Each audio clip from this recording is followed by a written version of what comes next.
Hello students, welcome to your favourite channel NDS classes. मैं हूं धर्मेंद्र वर्मा और आप सब कैसे हैं? पहली बार तो कमेंट करके मुझे जल्दी जल्दी से बताइए कि आप सब कैसे हैं। और पिछले लेक्चर में हमने जो सीखा था वो था काइनेमेटिक के क्वेश्चंस तमाम सारे किए थे और उस क्वेश्चंस पे मैंने वो भी प्रॉब्लम्स की थी जो 11th क्लास में वो कॉन्सेप्ट बन जाता है और जो कि हमने यहां पर प्रॉब्लम्स के रूप में उसे सॉल्व किया था। तो आज का लेक्चर बहुत ही इंटरेस्टिंग लेक्चर होने वाला है, यकीन मानिए, क्योंकि आज के इस लेक्चर में हम बात करने वाले हैं ग्राफ्स की। किसकी? ग्राफ्स की। तो बेटा ग्राफ आगे आप जाओगे ना तो ग्राफ ऐसा जो है आपके जीवन में आशीर्वाद बन के निकलेगा कि यकीन मानो कई सारे क्वेश्चंस इस ग्राफ के जरिए हम सॉल्व कर लेते हैं। ठीक है ना, कई सारे क्वेश्चंस को हम रिलेट कर पाते हैं ग्राफ के जरिए। तो सबसे बेसिक बात कि आखिर ग्राफ है क्या, ठीक है, और ग्राफ को हम क्यों स्टडी करते हैं या ग्राफ क्यों कंपलसरी है आगे हायर क्लासेस में। तो ये ऐसा इसलिए है क्योंकि पूरा डेटा, ये कह लो कि पूरा जो कि शुरू में मोशन के पहले चैप्टर में जब हमने स्टार्ट किया था तो मैंने एक कोऑर्डिनेट सिस्टम स्टार्ट किया था। कोऑर्डिनेट सिस्टम जिससे हमने कहा था कि this is the X axis, यानी कि एक पोजीशन को बताने के लिए रेफरेंस फ्रेम लिया था, और this axis is x axis और वाई एक्सिस और एक और एक्सिस थी, दिस इज जेड एक्सिस। तो हम यहां पर सिर्फ और सिर्फ एक्स एक्सिस और वाई एक्सिस का इस्तेमाल करते हुए ग्राफ ड्रॉ करेंगे, क्योंकि 2D नहीं 1D है तुम्हारे में, यानी कि 2D भी नहीं है, 1D की बात करेंगे हम यहां पे। तो चलिए, ग्राफ एक्चुअली है क्या? ग्राफ है एक रिप्रेजेंटेशन कई सारे डेटा का, यानी जैसे एग्जांपल फॉर 2 सेकेंड में बॉडी कहां है, 3 सेकेंड में बॉडी कहां है, 4 सेकेंड में बॉडी कहां है, 5 सेकेंड में बॉडी कहां है। तो उन सभी का डेटा कलेक्शन एक नंबर लाइन पे ड्रॉ कर देना, एक ग्राफ पे ड्रॉ कर देना, यानी कि एक ही जगह पे मैनिपुलेट कर देना, उसे समझा देना। बात समझ में आ गई कि नहीं? तो दिस इज द ग्राफ। तो ग्राफ हम बात करेंगे जो 9th क्लास में सिलेबस में है। तो सबसे पहला जो ग्राफ है तुम्हारा, that is called distance time graph. कितने बनेंगे जरा समझ लो पहले। तो पहला ग्राफ है तुम्हारा डिस्टेंस टाइम ग्राफ, जो इस लेक्चर में हम पढ़ने वाले हैं, distance and time graph.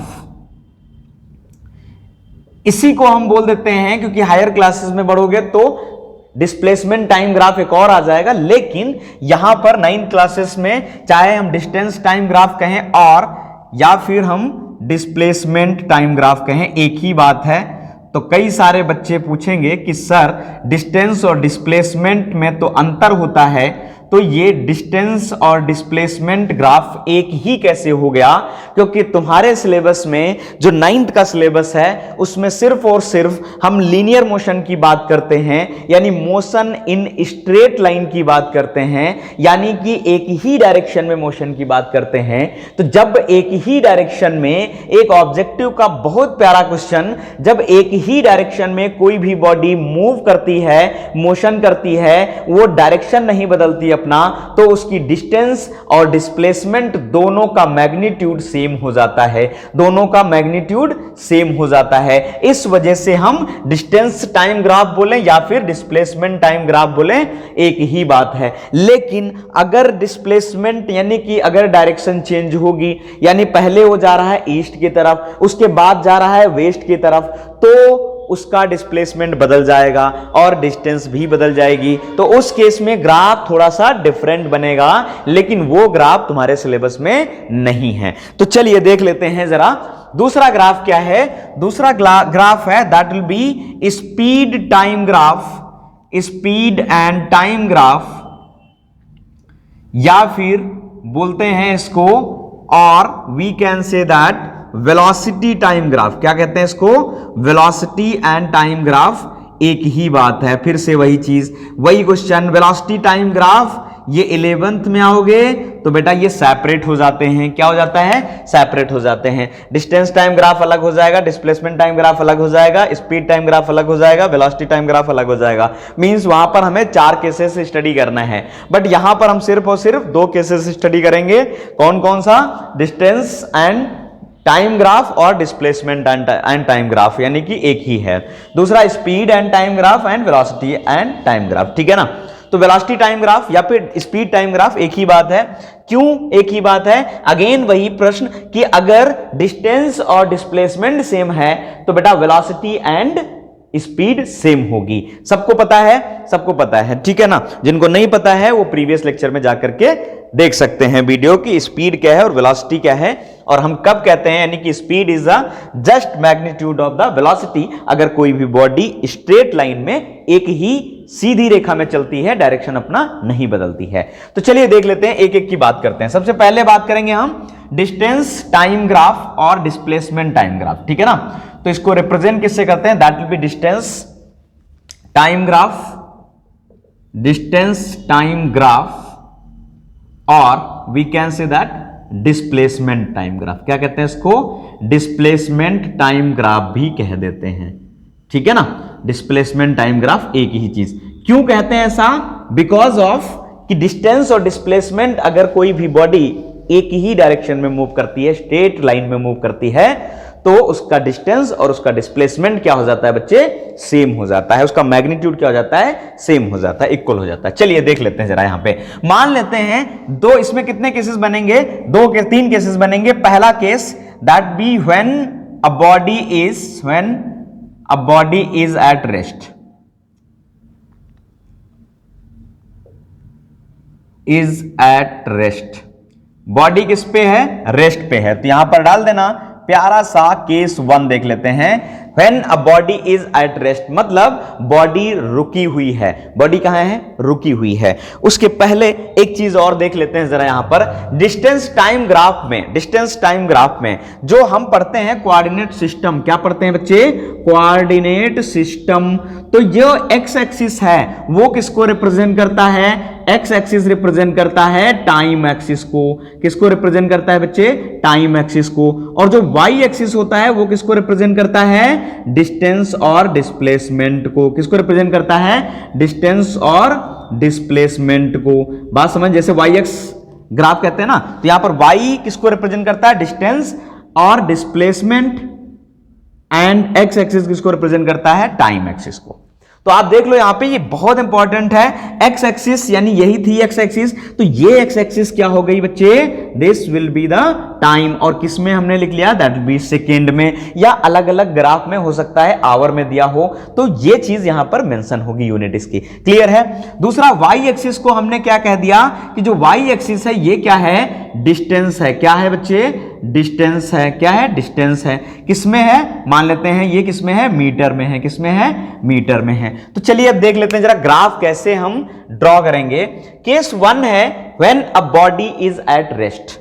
When a body is at rest, rest का मतलब मैंने बताया था शुरुआत में ही, रेस्ट का मतलब the position of the body does not be change with respect to the time in the given reference frame. एक गिवन रेफरेंस फ्रेम में बॉडी की पोजीशन टाइम के रिस्पेक्ट में अगर चेंज नहीं हो रही है तो बॉडी किस में होगी, रेस्ट पे होगी। मींस एग्जांपल फॉर, हमने यहां पर मान लिया कि ये रामलाल हैं। कौन है ये बच्चे, रामलाल हैं। क्या हैं, रामलाल हैं।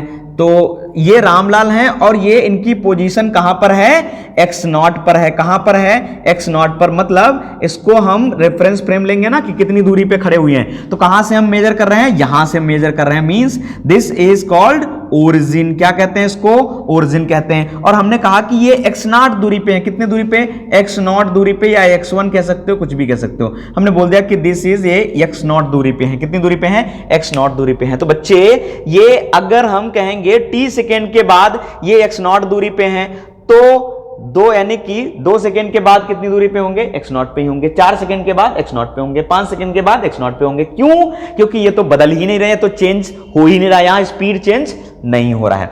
तो अब चलिए देख लेते हैं जरा, यहां पे हमने कहा जब हम इधर जाएंगे तो ये जो टाइम एक्सिस, ये क्या है, टाइम एक्सिस है। This is 0, this is 1, this is 2, this is 3, this is 4, this is 5, this is 6 and so on.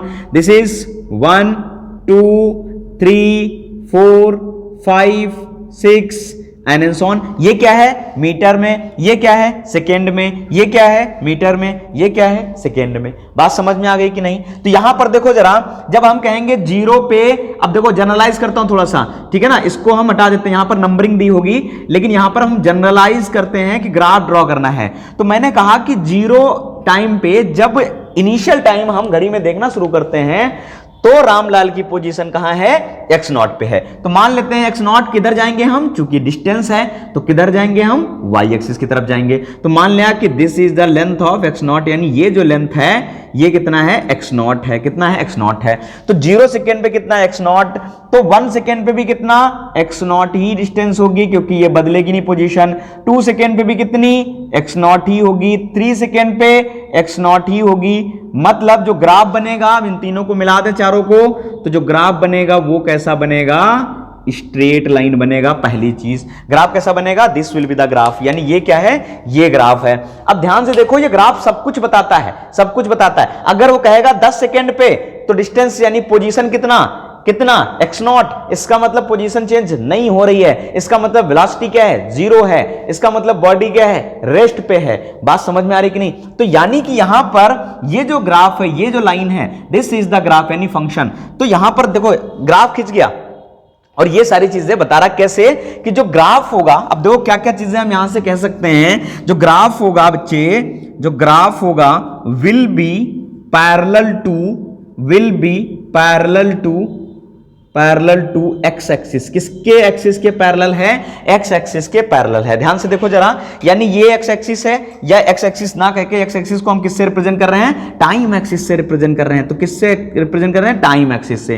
तो हम इसको बोल देंगे this is called time axis, यानी कि जो ग्राफ है वो पैरेलल है किसके, टाइम एक्सिस के। जूम इधर जा रहा है, ये टाइम एक्सिस, तो ग्राफ भी इधर ही जा रहा है। ये जा रहा है टाइम एक्सिस, तो ग्राफ भी इधर ही जा रहा है। इनके बीच में एंगल कितना, इनके बीच में एंगल कितना, एक लाइन ये ले लो, एक लाइन ये ले लो, दोनों क्या है, पैरेलल हैं। तो यानी इनके बीच में एंगल कितना, 0। एंगल तो तब होता जब ऐसे होता, एंगल तो तब होता ना थीटा। तो यहां पर क्या है, दैट विल बी, इसके बीच में एंगल कितना, 0। एंगल कितना, 0, यानी इन दोनों लाइन के बीच में एंगल कितना, 0। बात समझ आ रही कि नहीं। यानी यहां पर स्पीड चेंज, यानी कि पोजीशन चेंज हो ही नहीं रही है, पोजीशन चेंज हो ही नहीं रही है। अब चलो थोड़ा सा और जनरलाइज करते हैं, और एक कमाल की चीज दिखाते हैं तुम्हें कैसे।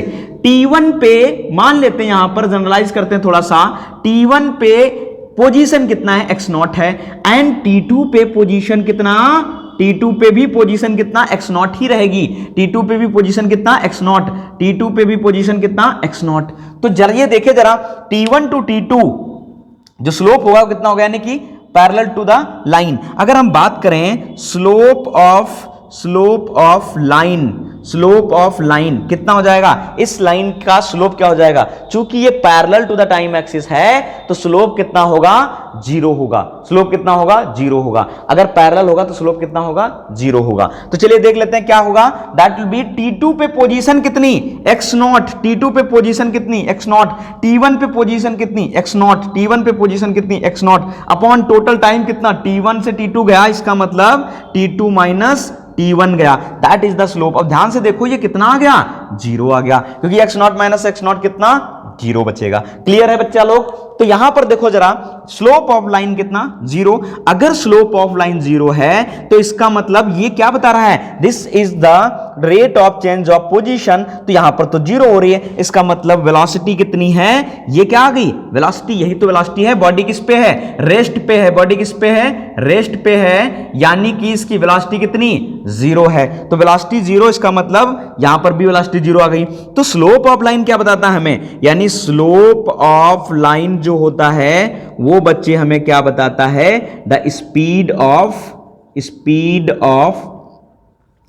Slope of line gives the speed of body. और ये पैरेलल के केस में जब बॉडी रेस्ट पे है, पहले ही कह रखा है, तो बॉडी रेस्ट पे मतलब कितना, 0 हो जाएगी। इस केस में कितना हो जाएगा, 0 हो जाएगा। बात समझ में आ गई कि नहीं आ गई। तो ये था पहला केस, ठीक है ना। Now we will discuss about the second case, case number 2, ठीक है ना। तो जल्दी जल्दी से इसे नोट करें और जल्दी जल्दी से इसे पॉज करके आगे बढ़ते हैं, चलिए ठीक है ना। अब रामलाल को हम दौड़ाएंगे, मतलब रामलाल अब रुकेंगे नहीं, क्या करेंगे, ये दौड़ेंगे स्पीड में। तो चलिए देखिए जरा, मिटा रहा हूं, जल्दी जल्दी से करिए इसको, ठीक है ना। चलिए दूसरा केस, अब जरा देखो यहां पे हमने कहा कि यहां पर फिर से वही सारी चीजें काम करेंगे। ये तो था केस 1 जब बॉडी रेस्ट पे था। केस 2, ठीक है ना, case 2 when body is in uniform motion. Uniform motion का मतलब क्या? यूनिफॉर्म मोशन का मतलब कांस्टेंट वेलोसिटी। यूनिफॉर्म मोशन का मतलब क्या? Constant velocity. तो कांस्टेंट वेलोसिटी का मतलब क्या? There have no any change in the velocity, यानी कि the rate of change of velocity will be equal to the zero. इसका मतलब हम कौन से कॉन्सेप्ट की बात कर रहे हैं? a is equal to zero की बात कर रहे हैं। उस केस में जहां पर एक्सीलरेशन क्या होगा? जीरो होगा, यानी कि एक्सीलरेशन जीरो होगा। बॉडी मूव कर रही है यूनिफॉर्म वेलोसिटी से, यानी कि अब पोजीशन चेंज होगी कि नहीं होगी? ऑफ कोर्स चेंज होगी बच्चे, पोजीशन चेंज होगी, क्योंकि यहां पर वेलोसिटी जीरो नहीं है। वेलोसिटी जीरो नहीं है, वेलोसिटी कुछ ना कुछ है, एक्सीलरेशन जीरो है। बात समझ में आ रही कि नहीं? एक्सीलरेशन जीरो होने का मतलब ये बिल्कुल भी नहीं है कि वेलोसिटी जीरो हो जाएगी। वेलोसिटी जीरो नहीं होगी इसमें। एक्सीलरेशन जीरो होने का मतलब वेलोसिटी कांस्टेंट रहेगी, यूनिफॉर्म रहेगी, चेंज नहीं होगी वेलोसिटी। क्लियर है? चलिए देखें जरा, यहां पे केसेस देखते हैं। मींस हम रामलाल को मेजर कर रहे हैं। देखो जरा यहां पे रामलाल को हमने मेजर किया। रामलाल खड़े हैं A1 डिस्टेंस पे, या x1 मान लेते हैं। हम कहां से मेजर कर रहे हैं? यहां से मेजर कर रहे हैं, यानी कि दिस इज द ओरिजिन। ये क्या है? ओरिजिन है, यानी डिस्टेंस हम कहां से मेजर कर रहे हैं? यहां से 0,0। तो पहले जब टाइम t1 था तो रामलाल की पोजीशन कितनी थी? x1 पे थी, यानी ये डिस्टेंस कितनी थी? x1 थी। मतलब किस टाइम पे? t1 टाइम पे। आफ्टर t2, यानी t2 जब टाइम हो रहा था तो रामलाल पहुंच गए कहां पे? ए से बी पोजीशन पे पहुंच गए, और ये डिस्टेंस ट्रेवल कर गए। कितनी डिस्टेंस ट्रेवल कर गए? x2 डिस्टेंस ट्रेवल कर गए। कितनी डिस्टेंस बच्चे ट्रेवल कर गए? x2 डिस्टेंस ट्रेवल कर गए। तो इसके बीच की डिस्टेंस, यानी कितना डिस्प्लेसमेंट हुआ, ये डिस्टेंस कितनी हो जाएगी? There will be x2 minus कितना हो जाएगा? x2 माइनस x1 हो जाएगा। समझ में आ रही बात? और यहां पर मान लेते हैं टाइम कितना लगा? t2 लगा, तो ये से b जाने में टाइम कितना? t2 minus t1। तो चलिए ग्राफ ड्रॉ कर लेते हैं जरा। यूनिफॉर्म मोशन में वेलोसिटी विल बी सेम, यानी वेलोसिटी सेम का मतलब क्या? Equal distance travelled by the body in equal time interval. ला ला ला ला ला, समझ में आई बात? बिल्कुल आ गई होगी, क्योंकि इक्वल यानी यूनिफॉर्म का मतलब क्या होता है? कांस्टेंट। यूनिफॉर्म का मतलब constant. And this is the X axis. X axis represent to the time axis. किसको रिप्रेजेंट करता है बच्चे? टाइम एक्सिस को रिप्रेजेंट करता है, ठीक है ना? टाइम किस में? सेकेंड में मान लेते हैं, या आवर में, कुछ भी। तो ये टाइम एक्सिस हो गया। ये किसको रिप्रेजेंट कर रहा है? ये रिप्रेजेंट कर रहा है बच्चे डिस्टेंस को। किसको रिप्रेजेंट कर रहा है? डिस्टेंस को। किसमें? मीटर में, ठीक है ना? किसमें? मीटर में मान लेते हैं। चलिए अब बढ़ते हैं जरा। जब हमने टाइम कितना लिया? t1 लिया। टाइम कितना लिया बच्चे? t1 लिया। तो t1 टाइम पे पोजीशन कितनी है? x1 है। तो t1 टाइम पे पोजीशन कितनी? x1, यानी कि अगर मान लेते हैं जब यहां पर रहा होगा तो टाइम कितना रहा होगा? जीरो रहा होगा, यानी ओरिजिन पे रहा होगा। तो यानी जीरो से चलते हैं जरा। जीरो से चलेगा तो टाइम कितना, यानी किधर जाएगा? Straight line. क्योंकि इक्वल टाइम इंटरवल में इक्वल डिस्टेंस ट्रेवल कर रहा है, तो ये लाइन कैसी बनेगी? स्ट्रेट लाइन बनेगी। अब सोचो जरा, टाइम t1 है, टाइम कितना? t1, तो पोजीशन कहां पर? x1 है, ठीक है। टाइम कितना? t2, इसको थोड़ा सा और बढ़ा देते हैं। टाइम कितना? t2 कितना? t2 second. तो टाइम अगर t2 सेकेंड तो पोजीशन कितनी ट्रेवल कर गया? x2 कर गया। कितना कर गया? x2 में इसको हटा देता हूं क्योंकि डिस्टर्ब कर रहा, थोड़ा सा और बढ़िया से क्लियर दिखेगा। तो ये कितना हो गया? There will be x2 position हो गया, यानी ये किसका ग्राफ है? डिस्टेंस का, ठीक है ना। तो आप जरा समझो यहां पे, यानी यहां से जीरो से ए पोजीशन पे जाने के लिए टाइम कितना लगता है? t1 लगता है। एंड जीरो से ओरिजिन से बी पोजीशन पे जाने के लिए टाइम कितना लगता है? t2 लगता है। तो मींस ये टाइम कितना है? t1 है, और ये टाइम कितना है? t2 है। तो क्या ये टाइम हम निकाल लेंगे? बिल्कुल निकाल लेंगे। ये टाइम कितना निकलेगा बच्चे? t2 माइनस t1 निकलेगा। कितना निकलेगा? t2 माइनस t1 निकलेगा, ठीक है ना।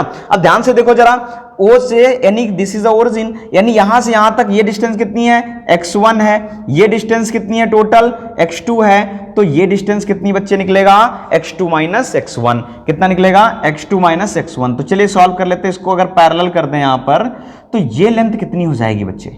ये हो जाएगी x2 माइनस x1 हो जाएगी। बात समझ में आ गई कि नहीं? This is the x2 minus x1, यानी ये ग्राफ कैसे जाएगा? Equal distance in equal time interval. तो आप चाहे जहां ले लो, यानी इसका जो स्लोप होगा, जो झुकाव होगा, जो इंक्लिनेशन होगा with respect to the X axis, that will be same. ये क्या होगा? सेम होगा, इक्वल होगा। बात समझ में आ गई कि नहीं? तो यहां पर अब बात करें हम कि ये एंगल अगर मान लेते हैं कितना एंगल बना रहा, थीटा एंगल बना रहा है, थीटा एंगल, तो यानी ये भी एंगल कितना हो जाएगा? थीटा हो जाएगा। ये आगे बात करेंगे, यानी कि 10th क्लास में आओगे तो एक ट्रिग्नोमेट्री रेशियोज पढ़ने को मिलेगा, that is sine, cos, tan, cot, sec, cosec. तो यानी कि that is the function of trigonometric ratios, ठीक है ना? तो वहां पर हम तमाम सारी चीजें थोड़ी सी और बढ़ा करके सीखेंगे, ये बहुत इजी हो जाता है। तो चलिए देख लेते जरा यहां पे। अब हम बात करें तो जरा ये क्या है तुम्हारा? ये ग्राफ है। तो पहली चीज ग्राफ कैसा होगा? यानी ग्राफ विल बी, अगर हम कांस्टेंट स्पीड की बात कर रहे हैं, कांस्टेंट वेलोसिटी की बात कर रहे हैं, तो graph will be straight line. कैसा होगा? Straight line which is inclined at an angle theta with the X axis, ठीक है ना? यानी which is not parallel to X axis. ये पैरेलल तो नहीं होगा ना, ना ना ना, ये पैरेलल टू एक्स एक्सिस के, यानी टाइम एक्सिस के पैरेलल नहीं होगा बच्चे। ये टाइम एक्सिस के पैरेलल तो नहीं होगा, मतलब किसी एंगल पे इंक्लाइंड होगा, किसी एंगल पे इंक्लाइंड होगा, ठीक है ना? तो मान लेते हैं यहां पर कितने एंगल पे इंक्लाइंड है? थीटा एंगल पे इंक्लाइंड है। तो अगर हम बात करें स्लोप ऑफ लाइन क्या है, तो स्लोप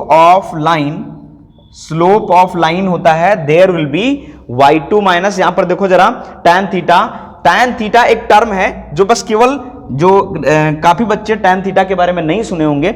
अगर सुना है तो अच्छी बात है, और अगर नहीं सुना है तो बहुत ज्यादा घबराने की जरूरत नहीं है। tan theta is just a slope of line, ठीक है? tan थीटा क्या है? Slope of line. थीटा क्या है? Theta is the angle through the time axis, यानी टाइम एक्सिस से उस लाइन का स्लोप कितना है, झुकाव कितना है, that is the tan theta, ठीक है ना? तो tan theta is equal to क्या होता है, मैं बता देता हूं। tan theta is equal to perpendicular upon base. तो कोई भी ट्रायंगल में अगर थीटा के जो सामने वाली साइड होती है इसको बोलते हैं perpendicular, and this side is called the base and this side is called the hypotenuse. तो tan थीटा यानी slope of line is equal to perpendicular upon कितना? बेस। बस समझ में आ रही कि नहीं? तो परपेंडिकुलर अपॉन बेस। तो परपेंडिकुलर बच्चे कितना है यहां पर? That be x2 minus x1। कितना है? x2 माइनस x1 अपॉन कितना? t2 minus t1। x2 minus x1 upon t2 minus t1। बहुत अच्छी बात। क्या है? x2 minus x1 upon t2 minus t1, यानी कि इसको हम लिख सकते हैं delta x upon delta t। Delta x क्या है? This is the major difference between the position, and delta t क्या है? This is the time interval, ठीक है ना?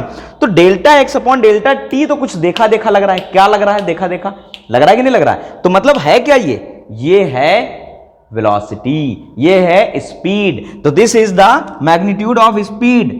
समझ में आ रही बात? तो यानी कि मैग्नीट्यूड ऑफ स्पीड या मैग्नीट्यूड ऑफ वेलोसिटी। तो ध्यान से देखो, जो स्लोप ऑफ लाइन है ये क्या बताता है हमें? Speed of the body. Clear है कि नहीं? तो आप जल्दी से जल्दी ये ग्राफ नोट करो और ये पॉज करके नोट कर लो। हम आगे बढ़ते हैं, जरा ऊपर की चीजें हम ये मिटा देते हैं, ठीक है ना?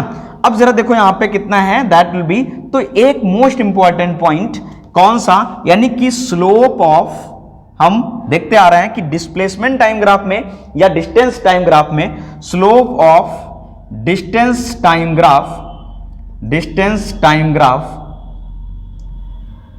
gives the speed of the body, क्या देता है हमें? स्पीड ऑफ बॉडी देता है। स्लोप क्या देता है? स्पीड ऑफ द बॉडी देता है। क्या देता है? स्पीड, ठीक है ना? तो स्लोप इक्वल्स टू कितना हो जाएगा? Slope of the curve, slope of the time distance time graph. तो स्लोप इज इक्वल टू कितना हो जाएगा? स्पीड ऑफ द बॉडी, या फिर वेलोसिटी ऑफ द बॉडी भी कह सकते हैं, ठीक है ना? तो यानी वेलोसिटी क्यों कह सकते हैं? बिकॉज यहां पर स्पीड और केवल मैग्नीट्यूड की बात कर रहे होते हैं, डायरेक्शन की बात नहीं कर रहे होते हैं। तो चलिए, समझ में आ गई बात कि नहीं आ गई? बिल्कुल सबको समझ में आ गई होगी, ठीक है ना? तो now we will discuss about the third case, यानी कि यहां पर तीसरा केस स्टडी करते हैं डिस्टेंस टाइम ग्राफ में। थर्ड केस है, देखो सेम है। थर्ड केस में क्या है? That will be when a body is non uniform motion. तीसरा केस क्या होगा? बिल्कुल समझ में आ रहा होगा कि तीसरा केस क्या होगा। तीसरा case, third case, that will be when a body is non uniform motion, ठीक है ना? Case 3, when a body is in non uniform motion. Non uniform motion का मतलब क्या? नॉन यूनिफॉर्म मोशन का मतलब a is not equal to zero, यानी यहां पर एसिलरेशन जीरो नहीं होगा, क्योंकि अगर एसिलरेशन जीरो हो जाएगा तो वेलोसिटी क्या हो जाएगी? कांस्टेंट हो जाएगी, and that will be the case of constant या यूनिफॉर्म वेलोसिटी या यूनिफॉर्म मोशन का हो जाएगा। तो यहां पर नॉन यूनिफॉर्म का मतलब है कि इन इक्वल टाइम इंटरवल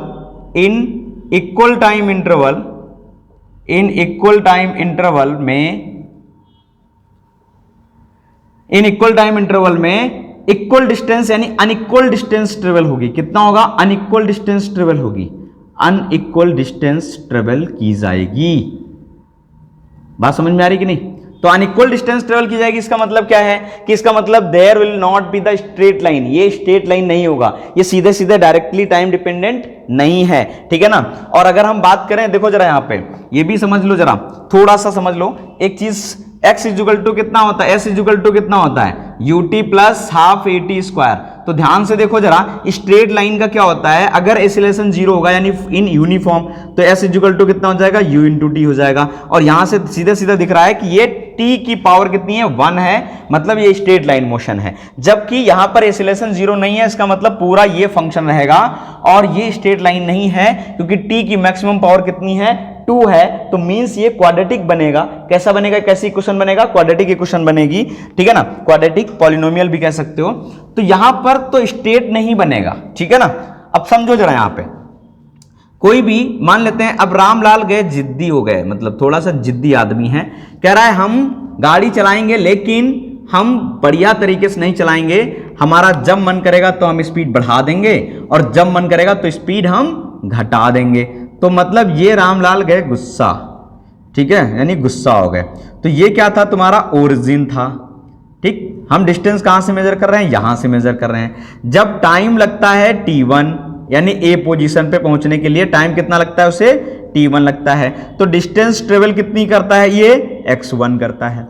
लेकिन आफ्टर सम टाइम पोजीशन कहां पहुंचा? ये b पे पहुंचा, लेकिन यहां से यहां तक जाने में टाइम इसको लग जाता है t2, ठीक है ना। पूरा टोटल टाइम कितना लग जाता है? t2 टाइम लग जाता है, ठीक है ना, t2 टाइम लग जाता है। लेकिन यहां से पोजीशन कितनी चल जाता है? ये x2 चल जाता है। तो कुल मिला के जो x2 है ये, तो t2 minus t1 equals to x2 minus x1 तो होगा डिस्प्लेसमेंट। लेकिन यहां पर एक चीज समझें, अगर अगली टाइम इंटरवल में देखेंगे तो ये जो x2 माइनस x1 की वैल्यू होगी वो वेरी करेगी सेम टाइम इंटरवल में। बात समझ में आ रही कि नहीं? तो इसका ग्राफ कैसे बनेगा वो समझ लो। ग्राफ कैसा बनेगा वो देख लो जरा। तो graph will not be the straight line. ये कैसा होगा ग्राफ? जैसे हमने कहा कि this is the time axis, ये क्या है? टाइम, और दिस इज द डिस्टेंस। तो इसका जो ग्राफ बनेगा वो या तो कुछ कर्विकल इस तरह से होगा, और या फिर जो ग्राफ बनेगा वो ये time axis and this is the distance, या फिर कुछ इस तरह से होगा। मतलब ये जो ग्राफ होगा ये स्ट्रेट लाइन नहीं होगा। अब हमने एक चीज देखा था कि जैसे एग्जांपल फॉर देखो जरा, यहां से 0 है एंड दिस इज हमने मान लिया कितना? t1 मान लेते हैं, और यहां पर हमने कितना मान लिया? दैट विल बी t2 मान लेते हैं। तो जरा हम क्यों कह रहे हैं ऐसा, तो इसको थोड़ा सा अच्छे से कर लें। तो t यानी कि this will be the 2 second, and ये हमने मान लेते हैं दैट विल बी 4 सेकेंड। तो t2 सेकेंड में देखो डिस्टेंस कितनी चलेगा? ये चलेगा इतनी, ठीक है ना, 2 सेकेंड में इतनी चलेगा, और ये हमने मान लिया दैट विल बी 4 मीटर। कितनी? 4 मीटर। लेकिन 4 सेकेंड में कितनी डिस्टेंस चलेगा? ज्यादा से ज्यादा 2 मीटर और चल जाएगा, ठीक है ना। तो यानी कि नेक्स्ट में कितना चलेगा? This will be the 2 metre. ये कितना चलेगा? 2 मीटर, और टोटल कितनी हो जाएगी? 4 मीटर हो जाएगी। तो समझ में आ रही बात? तो यहां पर देखो जरा, 0 से 2 सेकेंड के बीच में उसने 4 मीटर डिस्टेंस ट्रेवल किया है, and 2 to 4 second time interval same है, 2 सेकेंड का है, लेकिन उसने कितनी कवर किया डिस्टेंस? 2 मीटर कवर किया है। तो यहां पर स्पीड क्या हो रही है? डिक्रीज हो रही है। क्या हो रही है? एक डिक्रीज हो रही है। बात समझ में आ रही कि नहीं? लेकिन यहां पर स्पीड क्या होगी? इंक्रीज करेगी। क्लियर है कि नहीं? तो यानी increasing, this is function of, यानी कि इसमें स्पीड क्या करेगी? डिक्रीज करेगी, यानी स्पीड क्या करेगी? डिक्रीज करेगी। समझ में आ रही बात? और इसमें स्पीड क्या करेगी? इंक्रीज करेगी, यानी इस तरह का ग्राफ बनेगा। तो समझ में आ रही बात? तो यहां पर स्पीड कांस्टेंट नहीं है, वेरिएबल है। तो एक चीज हमें पता है कि स्लोप ऑफ द कर्व, अभी भी slope of curve gives the, क्या देता है हमें,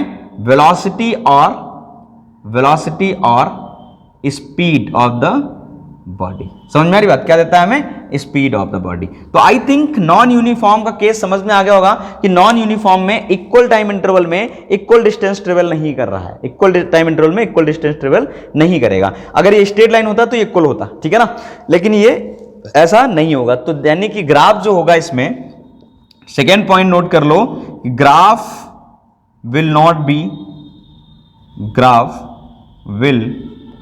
बी स्ट्रेट लाइन, ये स्ट्रेट लाइन नहीं होगा। तो बात समझ में आ गई बच्चों, बहुत बहुत बहुत बहुत बहुत बहुत समझ में आ गई, ठीक है। तो जल्दी जल्दी से कमेंट करके बताओ कि समझ में आई या नहीं आई। और ये था तुम्हारा डिस्टेंस टाइम ग्राफ, और नेक्स्ट लेक्चर में हम देखेंगे वेलोसिटी टाइम ग्राफ या फिर स्पीड टाइम ग्राफ, ठीक है ना। तो बने रहो, उसके बाद हम क्वेश्चन देखेंगे। और भी एक टॉपिक बचता है इसमें, सर्कुलर यानी यूनिफॉर्म सर्कुलर मोशन। तो यूनिफॉर्म सर्कुलर मोशन खत्म करने के बाद ये चैप्टर बाइंड अप हो जाएगा। इसके टर्म 1 के लिए ऑब्जेक्टिव क्वेश्चन जो है आपको इसी लेक्चर में यानी प्लेलिस्ट में जाना तो आपको ऑब्जेक्टिव क्वेश्चंस मिल जाएंगे। 25 क्वेश्चंस ऑब्जेक्टिव कराए गए हैं, और नेक्स्ट और भी थोड़े से कराए जाएंगे जो कि जिसके वीडियोस आपको प्रोवाइड कर दिए जाएंगे, जिसके वीडियोस आपको मिल जाएंगे, ठीक है ना। तो बहुत बहुत धन्यवाद, बने रहिए हमारे NDS क्लासेस चैनल पे, मिलते हैं नेक्स्ट वीडियो में।